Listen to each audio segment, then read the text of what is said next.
Alright, so let's make the best potatoes you've ever had. So what I have is these baby potatoes here, and I cut the bigger ones in half.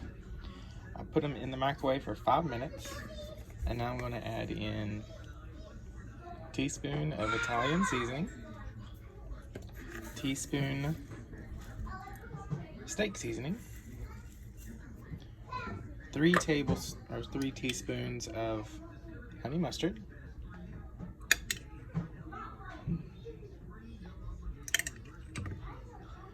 and then salt and pepper to taste. I'm going to now, and then just put some pats of butter right on top. I'm going to put the lid on these, and these are going to go in a 450-degree oven for about 15 minutes. Now trust me, everyone's going to go crazy for these potatoes. Here's the finished potatoes, and all I did was just sprinkle with a little bit of crunchy sea salt.